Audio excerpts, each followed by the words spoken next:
Muchas gracias. Buenas tardes. Mil gracias por invitarme. But that's the extent of my Spanish, I'm afraid. Thankfully. I just need to put this to the full screen. Okay. So I want to talk today about the topic of marine litter, and I really want to focus on where I think the solutions might lie to what has become recognized as a global environmental problem. But of course, if we're to think about solutions, it is, first of all, really important that we make sure that we understand the nature of the problem in all of its different complexities, because otherwise there's a real danger that in trying to focus on solutions, we might inadvertently do the wrong thing, perhaps make things worse. So I'm going to start by trying to define what we know a little bit about the problem, and then talk a bit more about the solutions. To cut to the chase, let's be clear that whilst the title of my talk is about marine litter as a global environmental problem, the vast majority of that litter is plastic. It depends where you sample, it varies from place to place, but in most locations we typically find that about 75% of all the litter that we find, for example, in the intertidal, is plastic. It's predominantly plastic even if we go down to subtidal habitats, down to the deep sea, where you might expect that buoyant plastics would be less likely to accumulate. So plastic is the most common material that we find as marine debris worldwide, and it's going to be the main focus of the talk today. To go back then for a while, if we're trying to understand the nature of the problem and how it is we've gotten to the situation that we're in now with respect to marine litter and plastics, I want to wind the clock back a little bit to the start of what you might describe as our plastic age. And this is a book that I found on a shelf in my grandfather's house after he died. And I found this long before I actually started to work on plastics, but it interested me because it gave a perspective on plastics that was first written in the 1930s. This edition comes from 1945, and it describes what can be expected for a person, a plastic man, if you like, born into this era of plastics in the 1930s and 1940s. How would plastics change that person's life? I want to read you just a paragraph from it.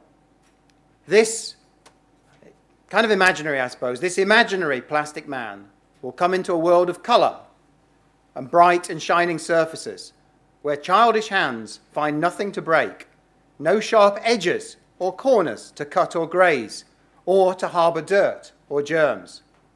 The walls of his nursery, his bath, all of his toys, his cot, the moulded light perambulator in which he takes the air, the teething ring he bites, the unbreakable bottle from which he feeds are all plastic. As he grows, he cleans his teeth with plastic brush and brushes his hair with a plastic brush. He clothes himself in plastic clothes. He writes his first lesson with a plastic pen, in a book that's bound with plastic. The windows of his school are curtained with plastic cloth, grease and dirt-proof. And the frames of the windows, like those of his house, are plastic, dirt-proof, never requiring any paint, light and easy to clean. The book goes through the rest of Plastic Man's life, and I'll spare us some of those details. Till in old age, Plastic Man now wears a plastic denture with silent plastic teeth. He's got plastic spectacles with plastic lenses in them until eventually, of course, he dies and he's sealed hygienically into a plastic coffin and lowered beneath the ground. Now, many of those things were written before the advent of the plastic toothbrushes, the plastic teething ring, the plastic bottles. They predicted some of the many benefits that plastic would bring. And the book is very accurate, except it misses one consequence: the accumulation of end-of-life waste. One of the main benefits of plastic, their versatility coupled with their durability, is actually what it is that's creating the environmental problem that we see today in terms of management of plastic at the end of its lifetime. And that was something that was not really anticipated at the dawn of this plastic era. So to put me into context, here I am, very much a child of this plastic age, surrounded by plastic toys in the early 1960s, And actually, I found one of them. I nearly brought it with me, but I thought it was getting a bit fragile. But this one here, I still have, and he's still doing pretty well. In fact, maybe, some of his articulations, he hasn't put on any weight like I have. He's doing pretty well. So I see myself very much as a child, if you like, of our plastic age. Something that I've grown up with, that is all around me, and it's all around us. And it brings many benefits, but it brings challenges. The challenges are that we now know that the sea surface, more or less the world over, is littered with items of plastic debris. Buoyant items floating alongside the natural materials, seagrass, seaweeds, wood that we would expect to find there. But also, deep beneath the surface of the waves, indeed even thousands of meters beneath the sea surface, we find substantial accumulations of plastic debris. Here, 1,000 meters beneath the sea surface in the Mediterranean, hundreds of plastic bottles. We see it even deeper than that. We find it as large recognizable items and as microscopic fragments, even in deep sea sediments. The intertidal is maybe the place where we come across plastic debris most frequently on trips to the seaside, on vacations. It's difficult to walk on a shoreline anywhere in the world these days without encountering plastic debris within a few footsteps. The types of debris we find are really quite variable, and I think it's important to think about this as a kind of continuum of a problem. At one end, you've got fairly unusual items, this item of what I would call mega debris, the tail cone of a European Space Agency rocket, washed ashore in St. Lucia. Quite unusual. At the opposite end of the scale, we've got pieces that we now recognize as microplastic fragments, pieces less than 5 millimeters or so in diameter, that in some locations, these pieces are taken from a shoreline near to where I am based in Plymouth, the abundance of microscopic fragments is now far greater numerical abundance, not by weight, but by numerical abundance, far greater quantities than the larger items of debris, the plastic bottles that you might be more familiar with.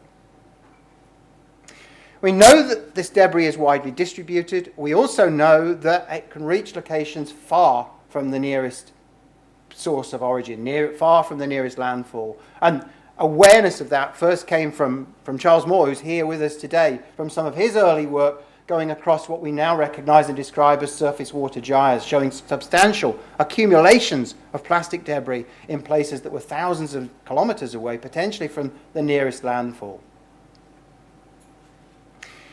So we've got this global distribution of plastic debris affecting all marine habitats, but also common and terrestrial habitats.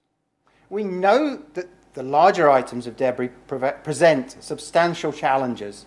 They present substantial economic costs, particularly in terms of cleanup operations to keep tourist beaches attractive for the visitors that bring revenue to many economies worldwide. On the US West Coast alone, it's estimated that it's around $500 million a year in cleanup costs. If I look at countries scattered throughout Europe, we're talking about millions of euro every year in cleanup costs to keep those places attractive and functional. The same applies to ports and harbours to keep those operational for shipping and for navigation. Immense cost on society of cleaning up these end-of-life items, predominantly plastic. We're also beginning to see that there are consequences for human well-being. This is results of a survey by social scientists looking at the restorative value of trips to the seaside. If you like, the benefit, the pleasure that we all get from going to visit a local shoreline. And in this study, what they did was they showed a variety of people, different photographs of shorelines that contained no debris at all. That's picture A here. Some that were strewn with natural debris, seaweed, you can see it just here. And then in C and D, small quantities of marine litter. And I put the box around them there just to illustrate that these are not quantities that are jumping out at you immediately. These are relatively small quantities. But when we analyze the results of those surveys across numerous respondents, what we find is the potential restorative value of visits to the seaside is depressed by these small quantities of litter. Interestingly, it's more substantially depressed when we present respondents with items of litter which are related to packaging waste, everyday items used on land, rather than in sea, which is actually more related to fishing-related debris. Why? Maybe because I don't see fishing-related debris as being legitimate in the marine environment. It can cause considerable environmental consequences. But to some extent, there may be some justifiable loss from vessels in storms. But the other items, indeed, the packaging waste, seems totally avoidable and unnecessary. And interestingly, that led to the greatest negative reaction amongst those that viewed these sets of numerous photos. We also know that this debris can present a hazard to mariners, resulting in hundreds of unnecessary call-outs for coastguard and lifeboat agencies every year. Probably the most widely documented, of course, are the encounters with wildlife. In a report that we recently completed, showed over 300 scientific papers on the topic, over 700 species. Around 17% of those species were already threatened or near threatened according to their IUCN status. That's not to say they were threatened by encounters with marine debris, but those encounters are only adding an additional burden to species that are already challenged. Interestingly, over 10% of the reports were actually describing encounters with microplastic. Note that I use the term encounter. In some of these encounters, there was clear evidence of direct physical harm and indeed mortality. You can clearly see harm in this photo. But in other cases, the documented evidence is of an encounter. We don't know or fully understand what the consequences were for the organism that encountered the debris. But we clearly know that this is a global extent of a problem, and we've got a global extent in terms of the numbers and diversity of species that are encountering marine debris. And in some cases, there's clear evidence of direct harm. If we look at those reports, we see that the majority of them, again, are associated with plastic debris. 76% of all the reports, 92% of all the individual encounters documented relate to encounters with plastic debris rather than glass or metal, any of the other materials. So I think it's appropriate when we start to think about solutions and action to consider a focus on items of plastic because they're predominant and they're also predominant in the evidence relating to encounters. We know, for example, the seabird species, some 21% of all the known species of seabirds are known to be entangled. 38% of the species are known to ingest. In some populations, for example, the northern fulmar in waters around Europe, close to where I live, 95% of the population of northern fulmars contain ingested plastic. The quantities can be quite variable, from a few small pieces to quite considerable quantities. But it's showing that there's evidence here that in some populations we're reaching literally a population level effect where the majority of individuals in that population are contaminated with plastic debris. The same applies for commercially important species of fish and shellfish, where in some populations we've got 80 or more % of individuals of certain species of shellfish contaminated with plastic debris. We know from laboratory studies, the inset in the bottom corner here, that there's potential for some of those species to retain plastic debris. Very small fragments of plastic debris illustrated in this laboratory study, fluorescently labelled particles at a much higher dose exposure than you would find in the natural environment. But after a single exposure and keeping moving the muscles here to clean water every other day, even after several weeks of continually moving them to clean water so that they're not re-ingesting their faces that might contain plastic debris, even after several weeks, we're still finding microplastic lodged in their tissues. So there's evidence for species retaining that debris, as well as some of them passing it through their digestive tract. If I turn for a moment to these very small pieces of plastic, the microplastic debris, pieces less than 5 millimeters or so in diameter, we know that they also have a global distribution. This is one of the first plots of global distribution. It was taken from intertidal sediments. I've chosen that one only because it reminds me of my last visit to Chile, actually in 2004. I came here on my honeymoon, and some of the sampling that we did, I managed to drag my wife to some of your shorelines to collect samples of sand to look later for microplastic in them. Maybe I wasn't terribly popular then, but hopefully she's forgiven me now. There have been many other published studies, of course, now documenting the global distribution of microplastics at the sea surface and on the seabed as well. So we have a global problem with the large pieces, but also a global accumulation of very small pieces. What is the potential for harm from these very small pieces, these microplastic pieces. We hear a lot in the media of concerns about microplastic, particularly concerns in relation to the possible transfer of chemicals to wildlife that might eat those small fragments. I think it's clear that the challenges that might occur as a consequence of microplastic are likely to be different to those that we document for the larger items of plastic. With the larger items, it's very easy to picture an incidence of entanglement. With very small pieces, we've got a much greater chance of ingestion. It doesn't necessarily just mean small pieces will result in encounters with small organisms. We have some very large filter-feeding marine mammals, as well as some very small filter-feeding marine invertebrates. So with these very small pieces of plastic, we potentially could affect quite a wide variety of species of organisms of different sizes. So I think it's important to understand the challenges. It's also important to recognize from what I said a moment ago that some of these microplastic particles have the potential to transfer from the gut into tissues and to lodge there. What about the chemical transfer then?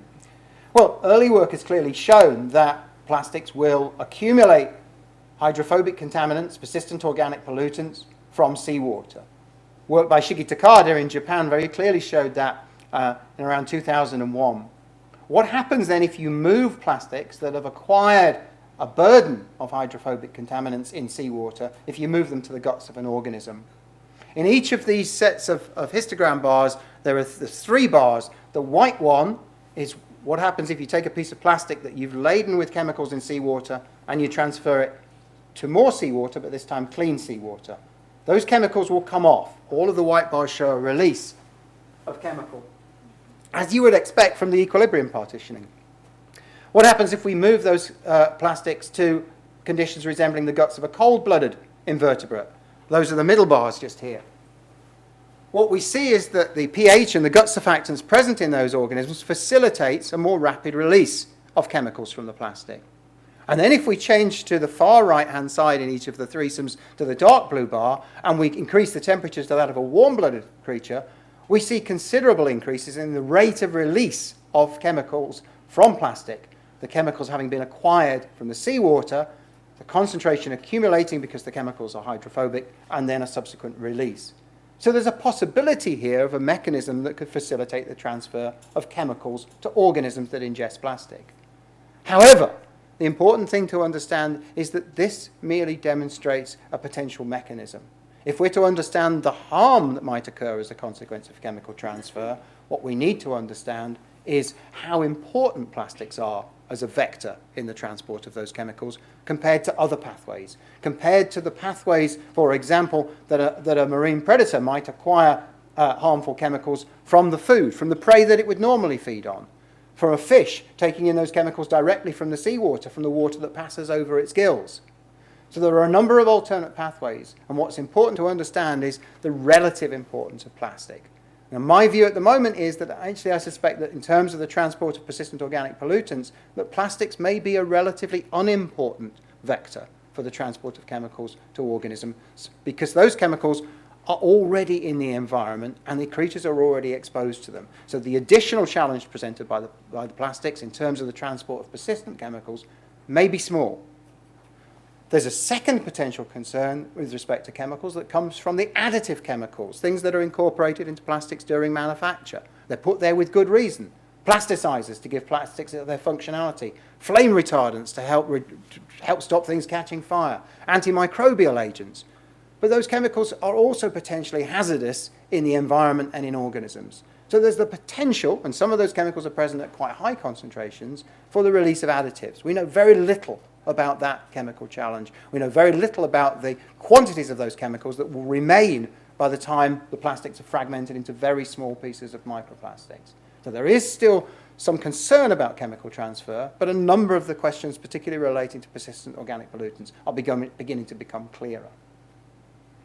In addition to the issue of chemical damage from very small pieces of plastic, recent work's also shown there's the potential for adverse physical effects from these very small particles. And here, research with marine invertebrate worms has shown that as little as 1% plastic mixed into natural sediment can reduce the ability of worms to feed and to store energy in the way that they normally would.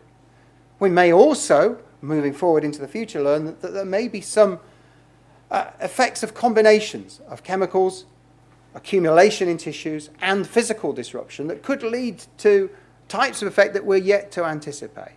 But at the moment, we're seeing some evidence of physical harm from relatively high-dose laboratory studies, some uncertainty over the potential for toxicological harm from the release of chemicals. We can see it in laboratory studies where plastics is the only route of chemical exposure, but when we cast that into settings from the natural environment where there are other pathways, the role of the plastics is much less clear.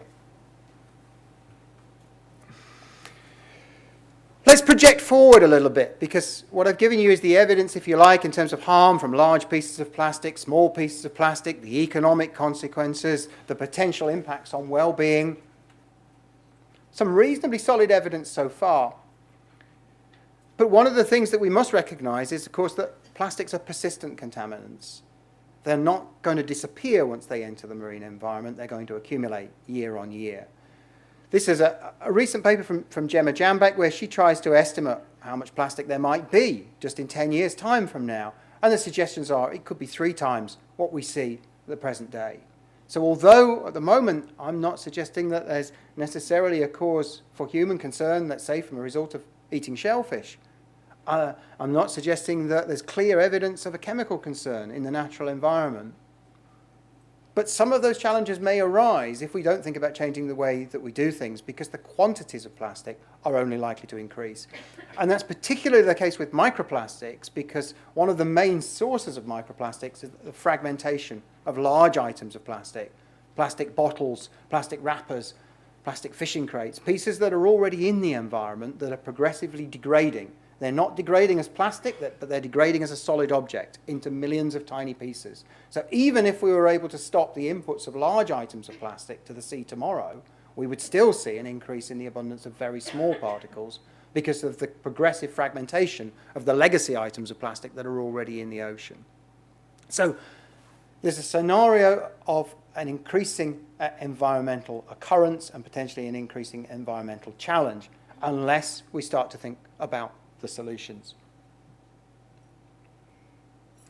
Now, to cast into context Gemma Jambeck's paper and the emissions that she's suggesting with a different type of environmental challenge, and I'm going to throw in a few different types of challenge into the next parts of the slides when I come to look at solutions. If we consider the Deepwater Horizon, which was a very acute, high dose but quite localized input of crude oil, we were talking about 0.7 million tons, approximately, of what, in essence, compared to many of the plastics that we're talking about, is a relatively biodegradable hydrocarbon, 0.7 million tons. If we contrast that with Gemma's estimates, which are suggesting in the region, could be with a high-level scenario, 17 million tons of non-degradable hydrocarbon per annum accumulating over time, we see a very, very substantial difference in the total quantity of contaminant that's potentially entering the environment. But there's a difference here because with the plastic debris, it's a very chronic and very diffuse input. And that makes it much more challenging for us to fully understand the extent of the problem. It makes it harder for us to understand the nature of the problem, and it makes it harder for us to think about solutions. It also makes it harder for us to understand who might be responsible. If we turn to the oil spill on the left-hand side, raises immense and deserved public concern, very immediate knowledge of the consequences of that spill to the wildlife and the economies of people living in that region, because we're going from a before scenario without the oil to an after scenario, and we're very rapidly seeing that damage. It's also quite relatively easy to think about attributing who might be responsible for that. If we turn to the issue of plastic debris in the oceans, we have a multitude of diffuse sources. We've got here a pollutant that's conservative and is accumulating. We're seeing substantially more potentially entering the sea on an annual basis, and it's accumulating year on year. But it's hard to know who is responsible. There isn't a single point source. The other point that I'd bring in here is it also makes it quite challenging for us to understand what the consequences of that substantial and growing input of plastic is to the oceans. If we look at a classic diagram of the consequences of an acute effect, let's say the oil spill, on the abundance of organisms or on a marine assemblage. What we would expect to see is some challenge. Here we've got the incident, if you like, the oil spill. We've got some perturbation to the system. Some individuals, some species die. The assemblage may become less diverse. But over time, we've got potentially some recovery. But if we consider plastic pollution in the environment, because of the conservative nature of it, we're not really dealing with an acute type of disturbance. We're really looking at a press. We're looking at a chronic disturbance, which is affecting systems over long times, and it may make it very difficult for us to understand exactly the nature of the effects. And that's important to understand because oftentimes in discussions with policymakers, including policymakers who are very keen to introduce environmental legislation to help to reduce the problem, what they're looking for is clear evidence of harm at the level of species, populations, assemblages.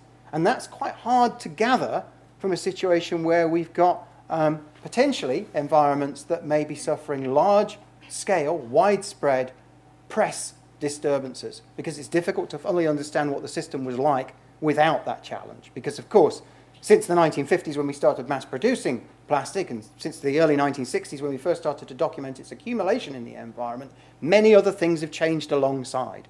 Many of them we'll talk about in this meeting, whether it's ocean acidification or global warming or exploitation of natural resources. Nothing else is static alongside. So it makes it harder for us to isolate the effect of the plastic debris.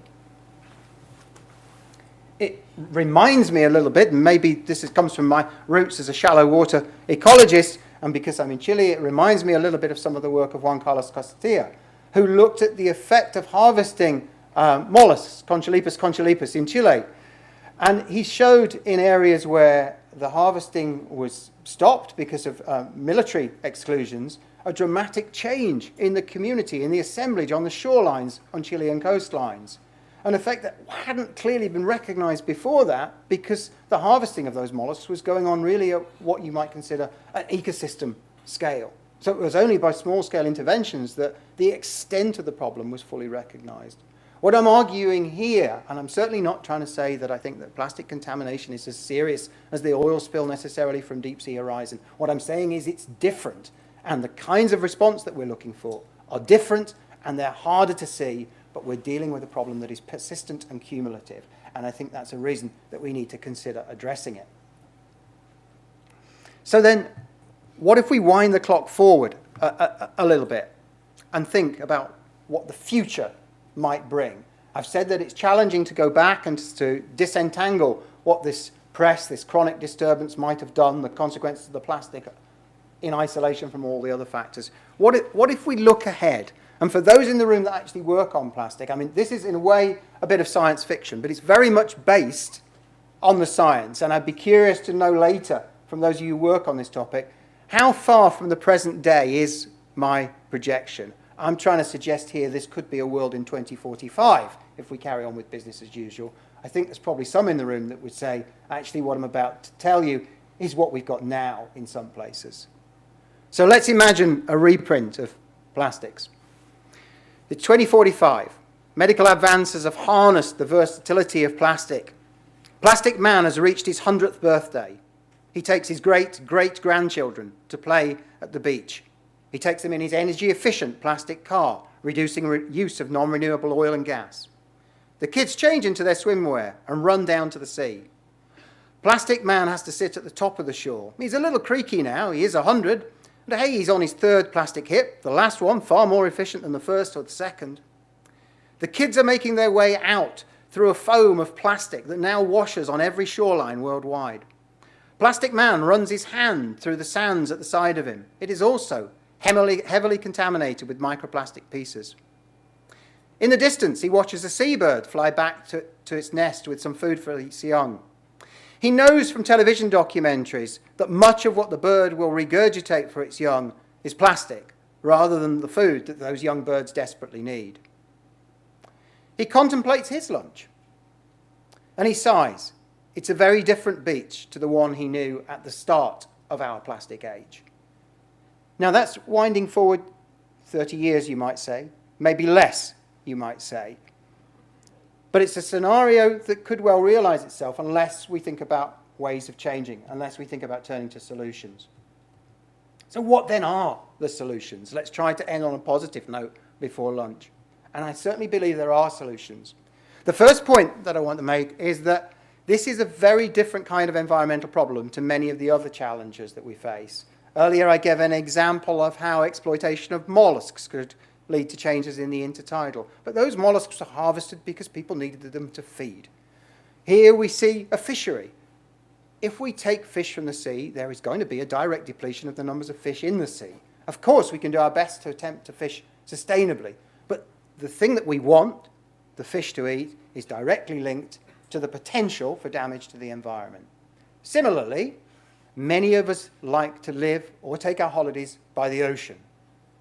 Here we see a picture of a heavily developed shoreline where natural habitat has almost been completely removed, the natural salt marsh that may have occurred there historically. Again, a direct link between the thing us humans want, the ability to live, run our businesses, take our holidays by the shore, with the depletion of the natural habitat which has had to suffer as a consequence.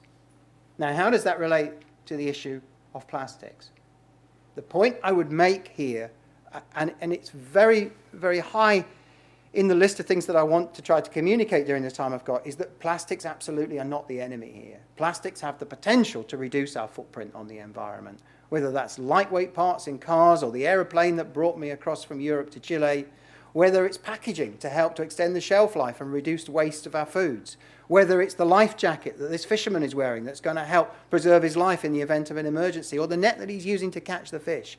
There are immense societal benefits that plastic can bring us. But think about those applications. Perhaps with the exception of the loss of a fishing net in a storm, none of those applications are linked to any emission of plastics to the marine environment, any emission of plastic to the environment. So it's possible for us to have the benefits that we want from plastic without the need for this emission. The two things are completely decoupled, and that is very different to the challenge that we face with degradation of habitats and with removal of species for food. We've got this decoupling between the thing us humans want and the damage to the environment. In theory, that should mean it's possible for us to have the benefits without the damage that we've talked about so far. However, despite the many benefits that plastics bring, including those in food packaging to extend the life of goods on shelves, if we look at the main use of plastics, we find that it's single-use items. Approximately 40% of the plastics we produce is going into very short-lived applications, things that we will use and discard within less than a year or so. And what's been happening over the last 60 years, over my lifetime nearly, as a person of our plastic age, if you like, is that we've moved increasingly, year by year, increasingly rapidly, towards a society that is fueled on throwaway convenience goods, a throwaway living. We've had 60 years of research and development into the products that we now throw away so readily. And actually, as citizens, because I often hear the blame for the litter in the oceans is pointed back to each of every one of us, and we do take a part, and it's important that we're responsible, but we've also had 60 years of training that that's the appropriate use of end-of-life plastics, that these materials have no value and they are readily discarded. So why is it then that we're surprised that this worthless, seemingly worthless material is ending up littering our streets, our villages, and our shorelines? Because that's the training that we've had. And it's that training that needs to be reversed. In essence, what we need to do is recognize that actually this end-of-life plastic is a resource. We need to recognize at the same time that there simply is no way on our planet for us to throw all of this stuff. If we look at the types of debris on shoreline, we see that the types of material produced is echoed in the debris. Around 50% of what we pick up from our beaches is single-use convenience items. And so it doesn't seem inappropriate to start moving towards solutions by focusing at some of those applications of plastic which are very short-lived, but which generate litter which can persist for a long time, or waste that can persist for a long time, even if it's disposed of into landfills. So if we think about solutions in terms of the ocean, of course, there's always a natural tendency to want to clean up at the bottom of the picture. Now, I would argue that cleanup, of course, is very, very worthwhile, but at the moment it's a little bit like we're trying to mop up the bathroom floor. Well, the taps are overflowing and the shower head's turned on full, and it's far too fast, the rate of entry, for us to possibly attempt to consider that cleanup on its own is going to be a viable solution. And also, if we think about it in isolation, we're going to be cleaning up in perpetuity. And actually, we've got better things that we ought to be doing with our time and our resources than continually cleaning up a mess that, as I've said already, doesn't need to be there in the first place. We can try to block some of the holes and the points of entry. That's important, but the danger is the flow just goes somewhere else. In my view, we need to work right at the top. We need to redirect the flow away from the oceans. We need to stop the stuff getting in. And if we go up even further and we realise that 8% of world oil production is being used to make plastics in the first place, that's around 4% for the carbon and a further 4% for the oil and gas that's used to turn that carbon into plastics that we use, there's potential depletion of a non-renewable oil and gas reserve through a linear use of that material, through many rapidly disposed of single-use applications to waste, some of which is ending up in the environment. So there's an overarching perspective of sustainable use of natural resources, non-renewable oil and gas, that would say this is not the way that we ought to be producing, using and disposing of plastic in a linear way. What we really need to do is to try to capture that end-of-life plastic and turn it back as the carbon source. And ironically, plastics are one of the most inherently recyclable materials that we have. It's just that there are challenges in terms of the fact that much of the design that we've put into plastic products has not held end of life as being anything like as important as it should be. Much of what design is focused on is making a product to do its job, its life in service, whether it's a packet of crisps or part of the chair that you're sitting on. And of course, that's why the product exists. Some of the design has gone into making sure that the thing looks attractive to buy so that we're all enticed to buy it. But very little effort has to date gone into thinking about what will happen at the end of the lifetime of that product. And that is one of the major challenges for recyclability. And I think there are strong synergies here if we're looking for reasons to gain traction, to gain momentum, and we're here talking about marine litter, but actually the solutions to the problem are very similar to the solutions to the problem of accumulation of waste even in managed systems on the land. Waste disposed of to landfill or incinerated is largely a consequence of this linear use of resource, this short-term use of oil and gas through throwaway plastic items to waste, some of which is disposed of appropriately and is buried, and some of which ends up as litter. But neither, I would argue, is actually a sustainable long-term option for the planet. So what are the challenges then to recycling? And this is an example of 3 different types of plastic bottle. They're all made of PET. PET is one of the most recyclable, potentially recyclable polymers that we have. The low-hanging fruit that the plastic recycling industry would regard. The thing that they can most likely make into new bottles to reduce our reliance on non-renewable oil and gas. Yet there's only one of those 3 bottles, despite the fact they're all made of the same polymer. They all have the same little recyclable label on the bottom of them. There's only one of those bottles that the recycling industry will really be able to capitalize on, and that's the clear one on the left-hand side. Why? Because the colorings present in the other 2 bottles render it much lower value in recycling streams, up to 1/5 of the value compared to the clear one. So it's 80% of its value, if you like, can be struck off by the presence of those colorings. Those colorings are not there to help get the soft drink to you. They're there from a marketing perspective. I'm certainly not against marketing. Of course, industry needs to sell things. But if that marketing compromises the end-of-life recyclability, if it compromises long-term sustainability, if it increases the amount of waste that we generate that cannot be recycled, then I think it's something that we need to consider taking action on. So there are a number of challenges, even with examples like this of the most highly potentially recyclable plastic that we have, where inappropriate design is leading to the plastic not being recycled and not captured. I picked on that one example. It's clear to me that, you can't necessarily apply the same to all different types of plastic products. Some will be more challenging to recycle than others. But there's a lot more that we can do, if you were to look on the supermarket shelves, to make short-term plastic products recyclable than we do at the moment. That's important because over time, it's one of the main things that I think we need to do to reverse this 60 years of throwaway culture. we need to learn to recognise as citizens, and this is where we all come in, that actually this isn't waste, it isn't valueless waste. It can, if designed appropriately, have a value that can be realised. And the example I would give you is not about you taking the bottle back and getting a cent back on it as a deposit. It's about reversing this 60-odd years of throwaway disposable culture. When I finished, and I hope not to go on for too much longer because I know I'm standing between you and a photo and then lunch, but some of you may need to go to the restroom. Let's imagine you go in there and you see the hot taps running. I reckon that 99% of you, before you leave, will turn that hot water tap off because you recognise a waste and you recognise that you can intervene to stop that waste. The link between what we as citizens can do to stop the waste in terms of end-of-life plastic is at the moment much less clear and less certain because of inadequacies in design. So yes, we need action from each and every one of us, but we also need action from industry to design things appropriately.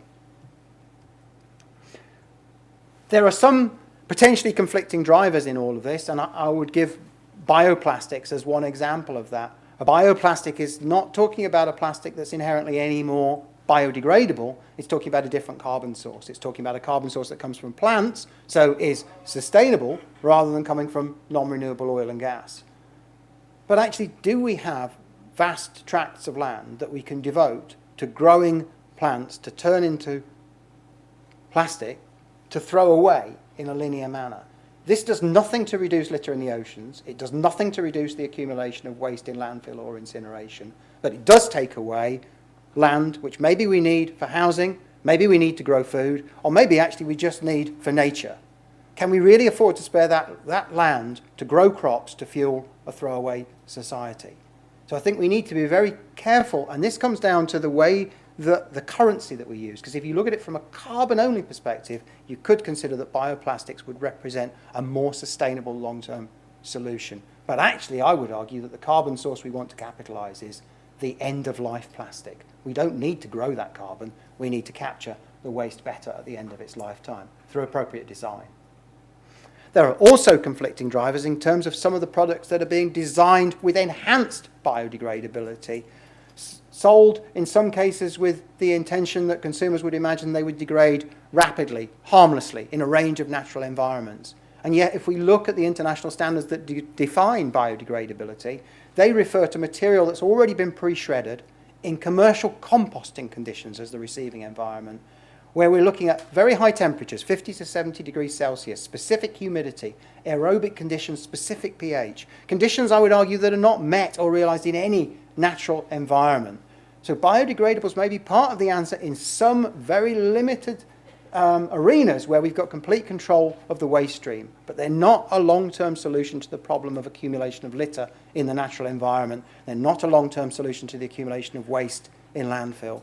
And actually, one of the things they can do that's harmful is they can reduce the potential for recycling. One of the last things that a recycler wants to see in his supply stream of end-of-life plastics for recycling is even small quantities of biodegradable plastic, because they will compromise the new material that is produced as a recyclate. They will potentially shorten the lifespan of that material.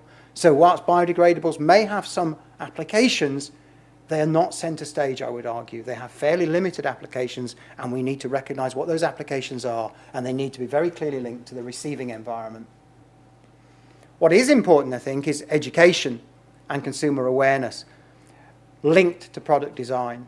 Maybe it's something as simple as a traffic light labelling scheme that indicates the amount of recycled content, that indicates whether the product is recyclable at the end of its life, that indicates whether the minimum amount of plastic is actually being used to do the job in the first place, allowing for that recyclability. And perhaps a red dot for materials that don't, packaging that doesn't conform in that way.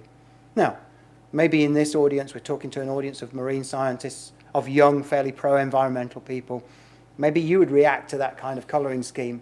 I know that a lot of citizens perhaps wouldn't, but I think that actually where it would bring greatest traction would be with some of the brand owners and the major retailers who, if for a very similar cost, could have a green dot on their products, and that meant that the product used recyclable material and could readily be recycled by citizens.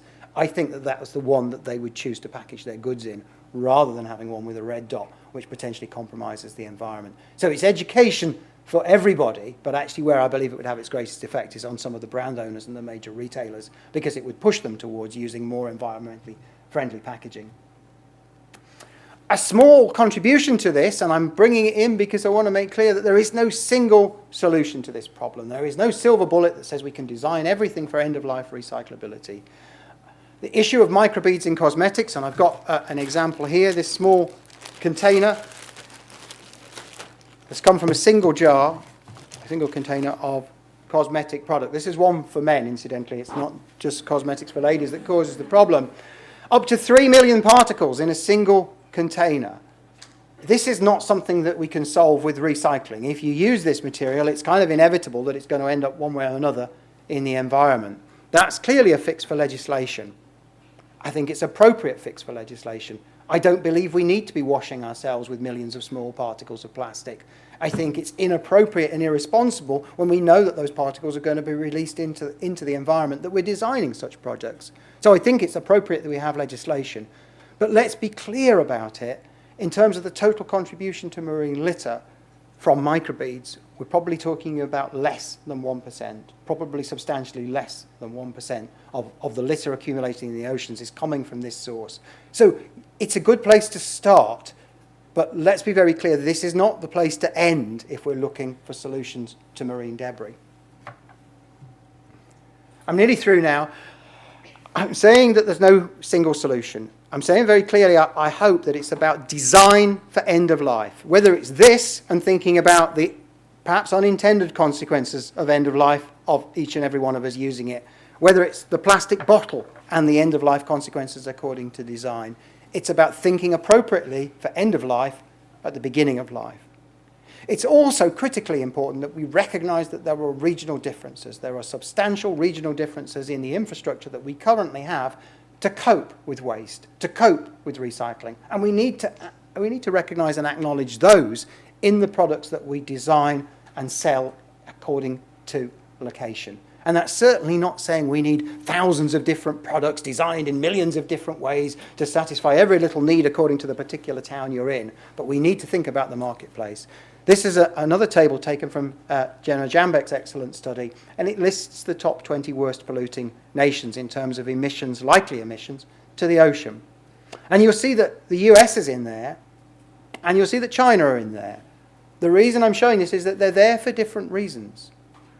In the US, a lot of waste is produced per capita. Each citizen produces a lot of waste. So even though the waste management infrastructure is relatively good, the US still ranks in the top 20 worst potentially polluting countries because every citizen is using such a lot of material and producing such a lot of waste that even with good systems in place, a lot is escaping. In China, we've got the flip side of that. We've got each citizen being relatively frugal with their use of plastic, but the waste management structure to capture the waste that is made is certainly not as efficient. And so they're also in the table. So we need to recognise that management infrastructure to capture waste is going to be absolutely critical if we're going to harness this resource, this end-of-life carbon, to utilise in the production of new plastics rather than letting it enter the oceans or the environment as litter. So we need to recognise the regional context and we need to recognise the infrastructure that's available. It would be wrong to go away from this talk thinking there was a single solution and it was just about recycling. But it is about thinking of end-of-life at the beginning of the life and setting that into context of each product and thinking about it in consideration with the place where the products are used and what the infrastructure is that's available there. So, in summary, I consider that marine litter is a symptom of effectively an inefficient and outdated business model of this linear use of resource, of carbon from oil and gas through short-lived applications to rapid generation of waste. It's clear that in many cases it's not directly coupled to the societal benefit, the things that we each want on a daily basis. So it should be possible to solve this problem without us having to do with less of something. It's not about turning off the lights or taking less aeroplane journeys. It's about doing with plastics in a better and more responsible way. And that has to start at the beginning of the supply chain with industry, and it has to end with the consumers that finish using those products doing the right thing with them. It's clear that the litter that we have in the environment is damaging. It's damaging to natural resources, it's damaging to wildlife, it's damaging to ecosystem services, it's damaging to the economy. It's also clear that if we change the way that we do things, there are substantial synergistic benefits that can be realized in terms of resource efficiency and waste reduction by thinking about things in a holistic manner right from the design stage all the way through to achieve a more circular use of raw material. So there's considerable synergy that can be used if we couple it with waste management on land, which is a further problem that we face at the moment. Solutions exist, but please don't go away from this talk thinking there's a single solution and it's just about recycling, or there's a single solution, it's about switching from plastic to paper. It's not. It's about thinking of end of life at the beginning of life. The final thing that I would say that I think actually gives us some of the greatest momentum and gives me some of the greatest encouragement is that because this problem is so highly visible and accessible to so many of us, to the millions of people that inhabit our planet, and it's an emotive issue that concerns so many of us, I think that because we can survive using plastic without this accumulation of litter, that the solutions are achievable. And what we really need to do is to take this passion for the oceans and this desire not to see litter accumulating in the oceans and focus it back onto the land where the solutions lie, which are ultimately in better end of life, better design for end of life and better capture at the end of the lifetime. So thanks very much. There are various publications on my website which you can download free of charge if you want to get any of those. I would suggest please look at the International Marine Litter Research Unit. Thank you very much.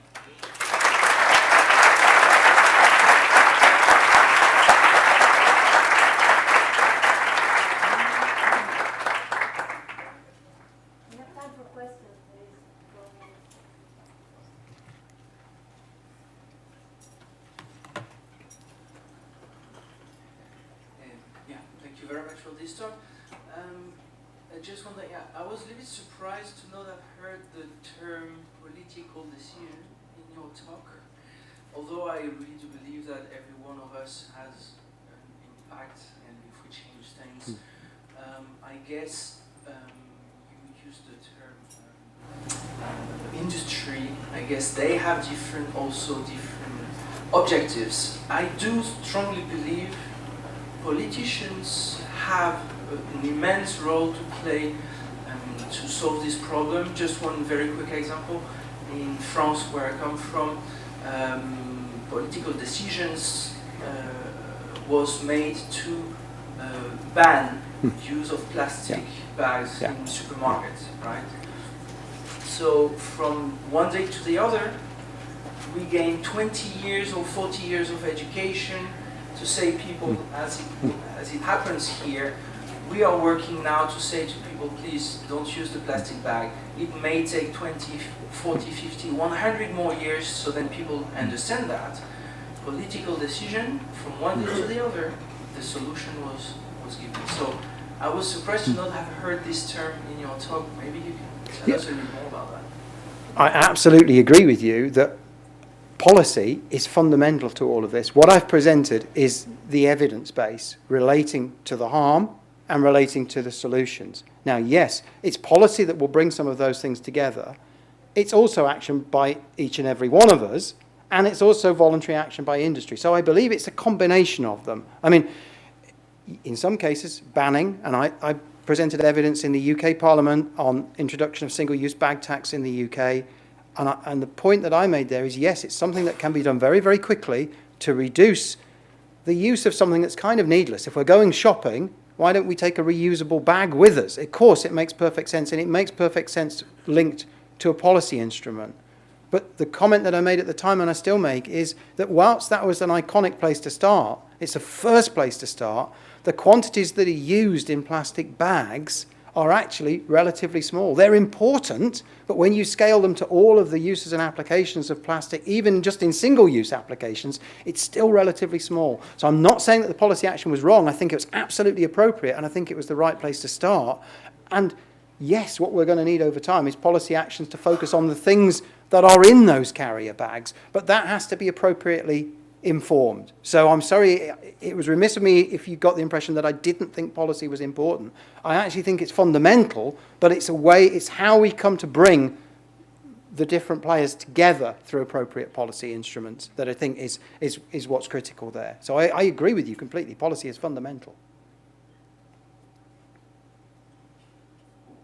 Yeah, I have a question relating to the idea that sometimes comes up, the idea to clean up the ocean. Yes. Yeah, and to develop some very high cost engineer machine.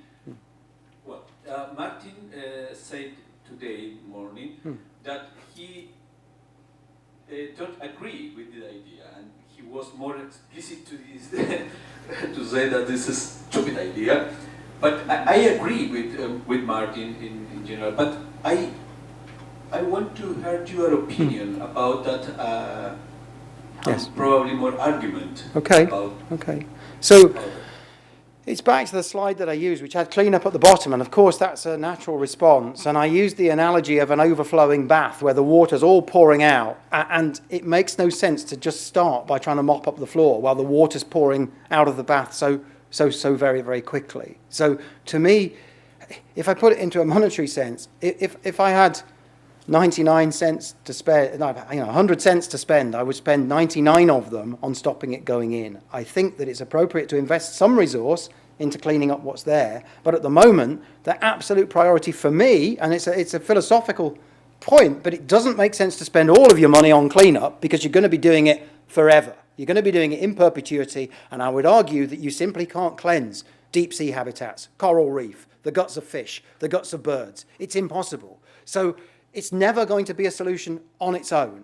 If we want to focus some money on cleanup, it's important to recognize that it isn't going to work on its own. And for me, in terms of the long-term sustainability of the planet and the efforts that we put in, because the last thing I want to see in 10 or 20 years' time is derelict cleanup devices littering the ocean because they've proved to be inexpensive and too inefficient and too expensive to run. So I would argue that the absolute priority is stopping the stuff getting in. We can couple that with some cleanup to help to reduce the problem that already exists. But it isn't where I would spend most of my money. So I'm not saying it's wrong. What I'm saying is I don't see it as the answer to the problem. That's my point. The answer to the problem lies on stopping the litter going in. Once we've stopped it going in or substantially reduced the rate, because we're never going to stop it completely, then I think we can start to focus more and more resource on cleaning up what's already there. But at the moment, it really feels like, as I say, you're trying to mop up the floor while the water is cascading over the sides of the bath. So I think it's about, we need to tip the balance a little bit more and crank off the tap before we invest too much in cleanup. Having said that, there may be some particular places where cleanup could be effective. On shorelines, we have coastal cleanups worldwide.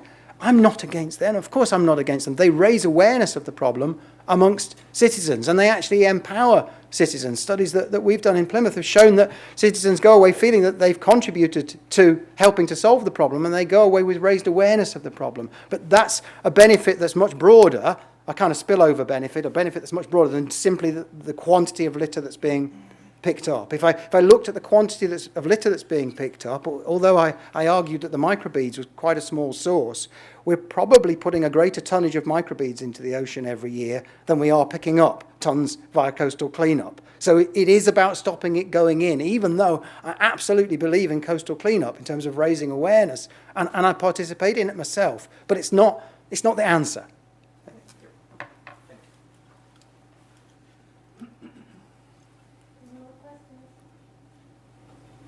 What about San Francisco law Which one? on not having plastic water?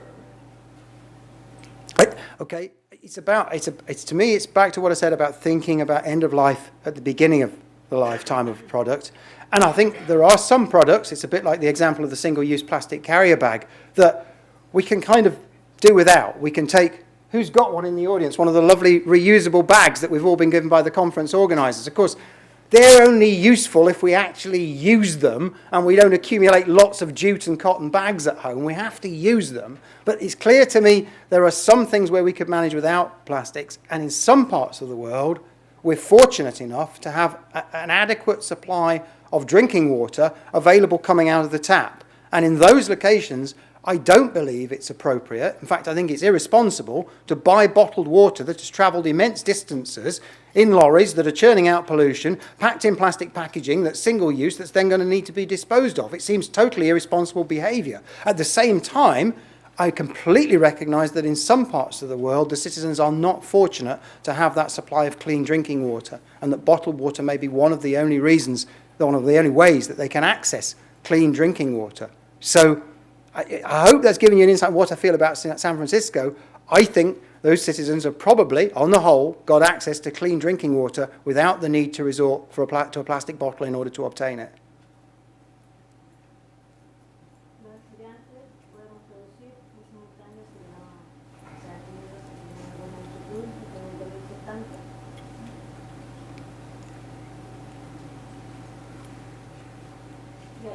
I have a small question before, closing up, about biodegradable plastic, because we talk a lot about that, and people are even sometimes motivated to actually buy so-called biodegradable plastic because they think they are not going to be there, as much as or as long as the other ones. Is that really so? And I was a little bit confused about that part of it.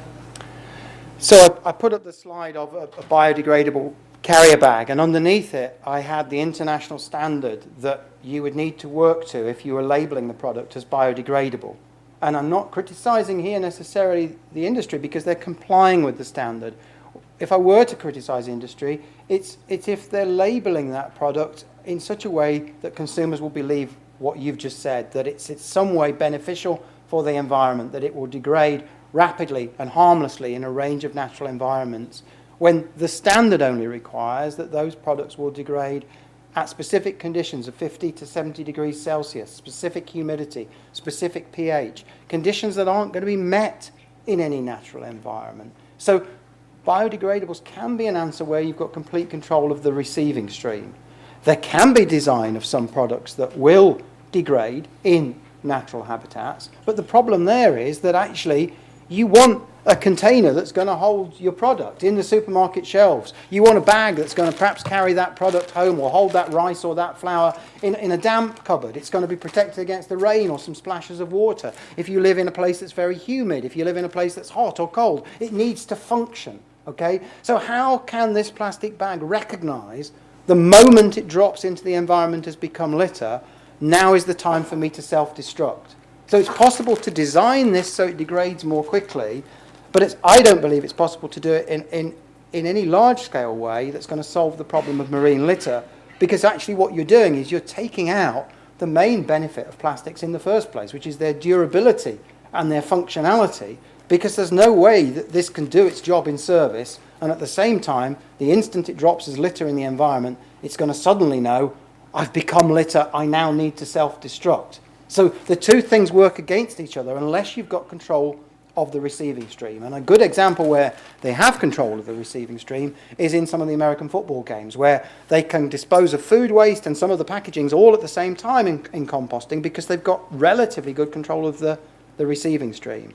But I don't believe that this is an answer for the wider scale problem of end-of-life plastics and the accumulation of waste, because it isn't possible to design for all of these different receiving systems, including the natural environment, including the deep sea, where it's cold and it's dark. And the final, to me, nail in that story really is when I talk to the recyclers, and they tell me that the last thing they want in their recycling stream is even small quantities of degradable plastic, because it will reduce the value. In fact, they're having to reject substantial quantities of plastic coming out of their plants if they detect small quantities of degradable material in there, because it means that they can't achieve the same standards, the same durability. So it's compromising one of the main solutions at the same time as not necessarily benefiting the environment. It's a complicated issue, but thank you very very much again. This is a small present Oh. from us to you. Thank you very much. Thank you.